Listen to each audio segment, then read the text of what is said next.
Bonjour, cher Marcassin.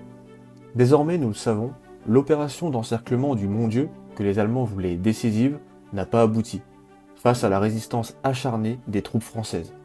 Parmi elles, il y a les unités coloniales, dont les 5e et 6e RIC-MS de la forêt de Somote. Ces positions doivent être conquises par les Allemands, s'ils veulent atteindre Hoche, leur objectif principal dans ce secteur pour rappel. À 4h30, les ennemis s'élancent, espérant une progression rapide, mais ils déchantent très vite. La forêt, très dense, est déjà un obstacle en soi, qui réduit drastiquement la supériorité allemande. Les célèbres grenades à manche, par exemple, deviennent de véritables boomerangs dans cet environnement. De plus, les positions françaises du 6e RIC-MS sont bien dissimulées. Ce combat marquera les Allemands, en témoigne un soldat. L'ennemi combat avec acharnement et ruse. Encerclé, il se bat jusqu'au dernier. Il ne se rend presque jamais. Ce sont des Sénégalais, dans leur élément, en ce combat de forêt, admirablement camouflés. Ils tirent à très courte distance. Chaque coup porte, et est presque toujours mortel. On ne voit pas non plus les tireurs perchés dans les arbres. Ils ont encore abattu des soldats quelques jours après. En fin d'après-midi, de fortes patrouilles de Sénégalais s'infiltrent sur nos arrières, attaquent les lignes de communication à coups de grenades et de fusils. Des obus de mortier éclatent dans les taillis.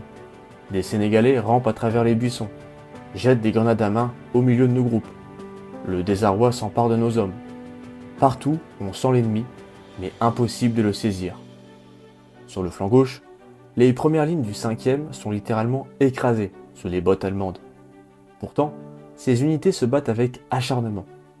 Des hommes encerclés continuent la lutte, puis contre-attaquent au coupe-coupe, font des prisonniers, puis encerclent des unités allemandes à leur tour.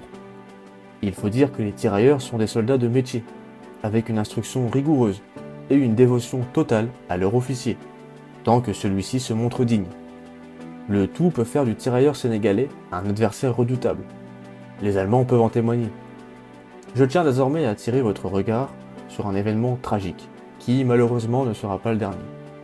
À 18h, après de longues heures de combat, la résistance du lieutenant Cellier et de 22 de ses hommes prend fin. À la reddition de ces 23 soldats français, les Allemands abattent de sang-froid un tirailleur.